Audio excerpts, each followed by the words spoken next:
நமக்கு வாழ்க்கையில 2 விதமான அறியாமை இருக்கு அப்படின்னு சொல்லுவாங்க. அதாவது ஒண்ணு வந்து எனக்கு இப்ப ஃபார் எக்ஸாம்பிள் இந்த மைக் திடீர்னு வேலை பார்க்கல அப்படின்னா, அதுல பாதி பேர் இதுக்கு எனக்கு சம்மந்தம் இல்லப்பா, யாரோ ஒருத்தர் வந்து ஃபிக்ஸ் பண்ணிட்டு போவாங்க. எனக்கு அது எப்படி வேலை பார்க்குதுன்னு தெரியாது அப்படின்னு இருப்போம். அந்த அறியாமை ஓகே. ஏன்னா எனக்கு அது தெரியாதுன்னு எனக்கு தெரியும். அது தெரிஞ்சுக்க வேண்டிய அவசியமும் எனக்கு இல்ல.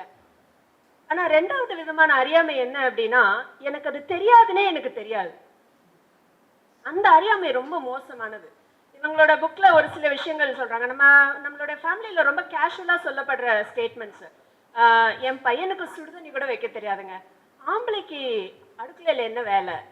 இதெல்லாம் இன்னைக்கும் குடும்பத்துல ரொம்ப சாதாரணமா பேசப்படக்கூடிய ஒரு ஸ்டேட்மெண்ட்ஸ் தான். ஆனா இதெல்லாம் எவ்வளவு மோசமான ஒரு ஸ்டேட்மெண்ட். நம்மளுடைய சமுதாயத்தை வந்து எவ்வளவு தூரம் அது ஒரு ஒரு இப்போ ஒரு பையனே வந்து விருப்பப்பட்டு போய் சமைக்க போனா கூட உனக்கு எதுக்குடா இந்த வேலை எல்லாம் அப்படின்னு சொல்றது. இப்ப சமையல் கூட விட்டுடுறாங்க. பசங்க எவ்வளவு பேர் வீட்டுல டாய்லெட் கிளீன் பண்றாங்கன்னு எனக்கு தெரியவே தெரியாது. அது என்னமோ வீட்டுல இருக்கிற வேலைக்காரங்க வேலை, இல்லைன்னா வீட்டுல இருக்கிற பொண்ணுங்களோட வேலையா தான் இன்னைக்கும் நம்ம யோசிச்சுட்டு இருக்கோம். இது வந்து தப்புன்னே நமக்கு தெரியாது. இது இப்படித்தானே இருக்கும் அப்படிங்கிற அந்த அறியாமை இருக்கு இல்லையா, அது வந்து நம்மளையுமே என்னைக்குமே உயர்த்த விடாது, இந்த சமுதாயத்தையும் உயர்த்த விடாது. அடுத்ததா வந்து பேச போறவங்க வந்து இந்த அறியாமை பல விஷயங்களை வந்து இது ஏன் இப்படி இருக்கணும், இது இப்படி இருக்கக்கூடாது அப்படின்னு சொல்றதுல ரொம்ப வல்லவங்க. இவங்களுடைய புக் வந்து எனக்கு தெரிஞ்சு நான் படிக்கிற தமிழ் ஆத்தர்ஸ் எல்லாரும் என்ன சொல்றாங்கன்னா 2000 புக்கு வித்துச்சுன்னா நாங்க சூப்பர் டூப்பர் ஹிட் அந்த புக் அப்படின்னு சொல்றாங்க. இவங்க எழுதின அந்த புக்கு எனக்கு தெரிஞ்சு 25,000 தாண்டி போய் ரொம்ப 50,000 சாரி 50,000 தாண்டி 25,000 அதுக்கப்புறம் நாங்க கவுண்ட் எடுக்காம விட்டுட்டோம். 50,000 தாண்டி போயிடுச்சு. அந்த புக்கு ரிலீஸ் ஆகி பல வருஷத்துக்கு அப்புறமும் இன்னைக்கு வந்து கூட்டம் சேர்த்து அதை பத்தி பேசிட்டு இருக்காங்க. ஏன்னா அது வந்து ஒரு புத்தகம் கிடையாது, அது வந்து நம்மளுடைய வாழ்க்கைய நமக்கு சந்தோஷமா நமக்கு விருப்பமா வாழ்றதுக்கான முதல் படி. நிறைய பேர் அந்த புக்கை படிச்சதுக்கு அப்புறமா நான் புக்கு படிக்கிற ஹேபிட்டை கொண்டு வந்தேன் அப்படின்னு சொல்றவங்க எக்கச்சக்கமான பேர் இருக்காங்க. ஸோ இந்த புக்கு கனவுகள் மெய்ப்படட்டும் அப்படிங்கிற இந்த புத்தகத்தை பத்தி இவங்க என்ன சொல்றாங்கன்னு கேட்போம். ரைட்டர் லதா. நிவேதிதா லூயிஸ் மூலியமா தான் ரமாதேவி தெரியும். அடுக்கலைட்டு வைனா அதுக்கு அணிந்துரை எழுதியிருக்கேன்னு நினைக்கிறேன். ஆனால் நிவேதிதா சொல்றதை தான் நானும் சொல்லணும். ஏன்னா அவங்க முதல் புக்கு நான் அடுக்கலைட்டு வைனா தான் படித்தேன். ரொம்ப ஹியூமரஸாக போகும், ரொம்ப இன்ட்ரெஸ்டிங்காக இருக்கும் படிக்க. அவங்களோட travel from where she was to where she went, இந்த யூஎன் இதுக்கு போயிட்டு அந்த ஐநா சபையில் அவங்க எஜுகேஷனிஸ்ட்லாம் மீட் பண்ணுறீங்க இல்லையா, அதில் வந்து அது ரொம்ப சீரியஸான மேட்டர். ஆனால் அது வந்து ரொம்ப அழகாக எழுதியிருப்பாங்க, ரொம்ப ஜாலியாக எழுதியிருப்பாங்க. அதை படிச்சுட்டு அதுக்கப்புறம் தான் அவங்களோட அடுத்த புக்கு, முதல் புக்கை நான் 2வதாக படிக்கிறேன், கனவுகள் மெய்ப்படட்டும். அப்போ அப்படியே டோட்டலி டிஃப்ரெண்ட் பர்சனாலிட்டி, ரொம்ப சீரியஸான ஒரு புத்தகம் அப்படின்னு தான் அதை படித்தேன்னா. அது படித்து 4 வருஷம் ஆச்சு. எனக்கு கொஞ்சம் ஹிந்தி தெரியும். I'm not an expert like Nivedita. ஆனால் புக்கு படித்து ரொம்ப வருஷம் ஆச்சு. ஹிந்தியில் எதுவுமே படித்து ரொம்ப வருஷம் ஆச்சு. அதனால நல்லுக்கிட்ட நீங்கள் ஹிந்தி புக்கே அனுப்புங்க அப்படின்னு தன்னோட சொல்லிட்டேன். சரி, ஒரு சான்ஸு நம்ம படிக்கலாம் அப்படின்னு ரொம்ப ட்ரான்ஸ்லேட் பண்ணியிருக்காங்க. பட் அதை வந்து நான் நிவேதித்த அளவுக்கு அதை பற்றி பேசுகிற அளவுக்கு எனக்கு I'm not an expert in Hindi. நிறைய ஆனால் புது வார்த்தைகள் சொல்கிற மாதிரி நிறைய புது வார்த்தைகள் கற்றுட்டேன். It was a beautiful work actually. ஒரு நான் அப்போல்லாம் ஏதோ பிரேம்சந்த் அது இதுன்னு படிச்சிருக்கேன், ரொம்ப வருஷம் ஆயிடுச்சு. It was a good experience as well. So எல்லாத்துக்கும் கூப்பிட்டதுக்கு தேங்க்ஸ். என்ன சொல்கிறது, அதாவது நாங்கள் அப்படிதான் நாங்களாம் நினச்சிக்கிறோம் like we are all empowered women அப்படின்னு சொல்லிட்டு. பட் நிவேதிதா சொன்ன மாதிரி இப்போ போய் அவங்க ஏதோ சமைக்கணும். நான் தனியாக இருக்கனால எனக்கு அந்த பிரச்சனை கிடையாது.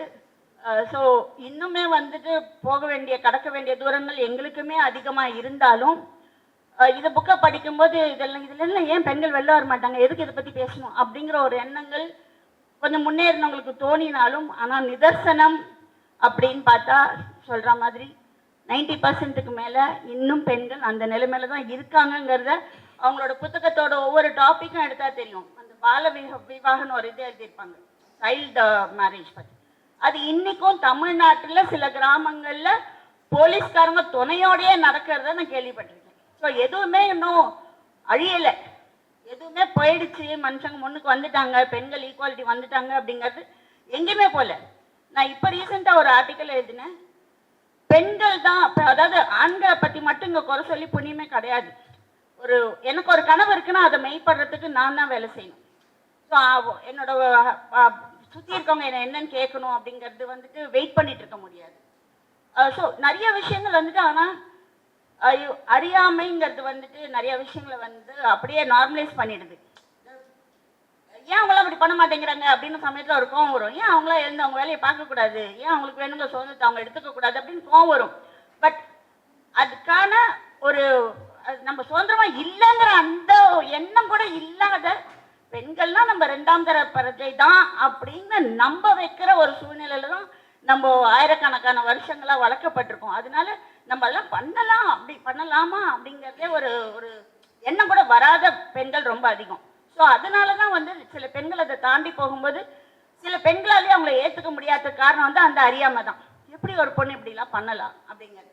ஸோ இதில் வந்து இந்த புக்கு நிஜமே கண்டிப்பாக தேவை தான். ஏன்னா 90% of the people are still தேர்.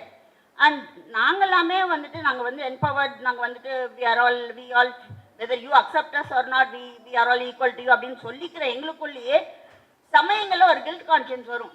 வீட்டில் யாராவது இருக்கும்போது நம்ம சமைக்காமல் வெளியில் வந்துட்டோம் அப்படின்னா இன்னைக்கு அவங்க சாப்பாட்டுக்கு என்ன பண்ணுவாங்க, எந்த ஆம்பளையாவது பொண்டாட்டி வீட்டில் தனியாக இருக்காலே சாப்பாட்டுக்கு என்ன பண்ணுவான்னு யோசிப்பானா? மாட்டான்.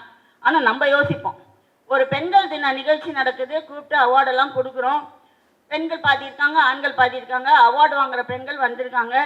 8 மணிக்குள்ளே அவார்டை கொடுத்து முடிச்சுட்டோம். நான் அப்போவே சொன்னேன், பேச்சாளர்கள்லாம் முதல்ல பேசிட சொல்லுங்க, அப்புறமா அவார்டு கொடுங்க, இல்லைன்னா காணா போயிடுவாங்க அவார்டை வாங்கிட்டு அப்படின்னு. அவர் இல்லைம்மா பாவம் அதுக்காக வந்திருக்காங்க, அதை கொடுத்துருவோம் அப்படின்னு முதல்ல கொடுத்தாரு. ஒரு 2-3 பேர் பேசினதுக்கப்புறம் நான் பேச போயிட்டு இப்படி அத்தனை நேரம் இப்படி பார்த்துட்டு உட்காந்துருக்கேன். அதுக்கப்புறம் இப்படி பார்த்தேன்னா ஆண்கள் மட்டும்தான் இருக்காங்க. பெண்கள் தினம், பெண்களுக்கு அவார்டு கொடுத்துருக்கோம், அந்த ஹாலில் ஆண்கள் மட்டும்தான் இருக்காங்க. அதுக்கப்புறம் என்னம்மா இப்படி போயிட்டீங்களா சீக்கிரம்? அதுக்கப்புறமா அவங்ககிட்ட கேட்டால், இல்லைங்க வீட்டில் பிள்ளைங்களுக்கும் அவருக்கும் சாப்பாடு போடணுங்க, சமைச்சு வச்சு தானே வந்திருப்பீங்க, சமைச்சு தாங்க வச்சு வந்தேன், எடுத்து போடணும் இல்லைங்க, இல்லைன்னா சாப்பிட மாட்டாங்க. ஸோ அந்த குற்ற உணர்வு வந்து நம்மளுக்குள்ளே இருந்துகிட்டே இருக்கு. நம்ம என்னதான் எம்பவர்னு சொன்னாலும், என்னதான் இண்டிபெண்டன்ஸ் சொல்லிட்டாலும், வீட்டில் நம்ம ஏதாவது செஞ்சுட்டு வராத இருக்கும்போது நம்ம அங்கே 2 பேர் நம்மளுக்காக காத்துட்டு இருக்காங்க அப்படிங்கும்போது சாப்பிட எடுத்து போட்டு, இல்லை செஞ்சு சாப்பிடு, இல்லை ஹோட்டலில் ஆர்டர் பண்ணி சாப்பிடு, அதை சொல்ல கூட நம்மளுக்கு கொஞ்சம் மனசு கஷ்டமாக தான் இருக்குது. ஸோ அதுலேருந்து நம்மளாம் எப்போ வெளியில் வர போகிறோம்னு எனக்கு தெரியல. அவங்க எப்படி அந்த புக்கில் வந்து ஒவ்வொரு டாப்பிக்லையும் அப்படி எழுதியிருப்பாங்க. அதாவது கல்யாணம் ஆனதுக்கு அப்புறம் எப்படி கனவுகளை தொலைக்கிறோம், அது தொலைக்கப்பட வைக்கிறோம், அதனால நம்மளா வாழறது இல்லை. அந்த மாதிரி ஒவ்வொரு சாப்டரா பாலவே எடுத்துருக்காங்க. அதுக்கப்புறம் இது அது பேர் என்ன, widowed life is better, dying is better than living a widowed life அப்படிங்கிற ஒரு சாப்டர். இந்த மாதிரி ஒவ்வொரு சாப்டரும், அதாவது ஒரு பெண்ணோட வாழ்க்கையில என்னெல்லாம் அவளை வந்துட்டு அமுக்குது அப்படிங்கிறத ஒவ்வொரு சாப்டரா எடுத்து எழுதியிருக்காங்க. And how men are more like enjoying more privileges than women in a சொசைட்டிங்கிறது கிளியராக ஒரு இடத்துல எழுதியிருப்பாங்க. So it's a beautiful book அப்படின்னு சொல்கிறத விட it's a book that has to be read by both men and women or whatever gender we belong to. And as Subha rightly said, இது முதல்ல அறியாமையை போட்டுற புக்காக இருக்கும். அதுக்கு மேலே ஸ்டெப்புங்கிறது அந்த அறியாமையிலேருந்து வெளியில் வந்ததுக்கப்புறம் நம்ம தான் அதோட ஸ்டெப்பை எடுக்கணும். இப்போ ரீசெண்டாக ஒரு கப்பல், மீனிங் இன்னும் கல்யாணம் பண்ணிக்கல, they are in an affair. அவங்கள மீட் பண்ணப்போ அவங்களுக்குள்ள ஏதோ பிரச்சனை, இதுக்கு வந்து பஞ்சாயத்துக்கு நம்ம கிட்ட வராங்க. அவர் சொல்கிறாரு, அவர் பெரிய பணக்காரரு, அவர் சொல்கிறாரு, அவளை வேலையை விட சொல்லுங்க, எனக்கு வேலைக்கு போது பிடிக்கல, அவசியமே இல்லை, என்னோட டைம் ஸ்பெண்ட் பண்ண மாட்டேங்க. இவருக்கு எக்கச்சக்கமாக பணம் இருக்குது, இவர் வந்துட்டு இவர் இஷ்டம் வேலை செய்யலாம், இல்லாட்டா வேலை செய்யாமல் இருக்கலாம், அந்தளவுக்கு பணம் இருக்குது. ஸோ அவள் வந்துட்டு ஒரு பேங்க்கில் ஒரு நல்ல பொசிஷனில் வேலையில் இருக்காங்க. அவங்கள வந்துட்டு அவங்கள வேலையை விட சொல்லுங்க அப்படின்னா அவங்களும் 10 பைசா சரிங்க உங்களுக்கு அதுதான் பிரச்சனைனா விட்டுறங்க அப்படின்னாங்க. பிடிச்சி ஏறி விட்டேன். ஏம்மா பேங்க்ல வந்து இவ்வளோ பெரிய ஆஃபீஸில் நீ ஆறதுக்கு நீ எவ்வளோ உழைப்பு போட்டிருப்ப, ஆம்பளை மட்டுமா உழைக்கிறான் முன்னாடி வர்றதுக்கு, ஒரு வேலை கிடைக்கிறதுக்கு ஒரு சம்பாதிக்கிறதுக்கு நீயும் உழைப்ப தானே போட்டுட்டு தானே வந்திருக்கேன், நீ சும்மா வரல, எவ்வளோ கஷ்டப்பட்டிருப்ப, எவ்வளோ நாள் ராத்திரி உட்காந்து படிச்சிருப்ப, எவ்வளோ பேரோட போட்டி போட்டிருப்ப, நீ இங்கே வந்து நிற்கிறதுக்கு நீ இவ்வளோ கஷ்டப்பட்டிருக்க, எவனோ ஒரு ஆம்பளை உள்ளே வருவான், நீ வேலையை விட்டுருங்க அப்படின்றியா, நீ பைத்தியமாமா, நீ அவனை விடுமா, வேலையை பாருமா நீ.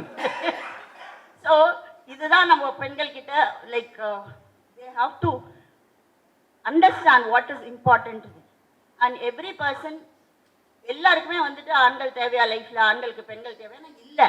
நம்ம அப்படி ஒரு கட்டமைப்பை கொண்டு வந்திருக்கோம். ஏன்னா அதுலேருந்து வெளியில யாராவது வந்துட்டாங்கன்னா நம்ம பயப்படுறோம். பெண்களுக்கு முதல்ல இன்னைக்கு காத்தால கூட ஒரு ரீல் பார்த்தேன். ஐ பிலாங் டு மீ அப்படிங்கிற இது இருக்கணும். I don't have to belong to a family, I don't have to belong to a man. I first and foremost I belong to me.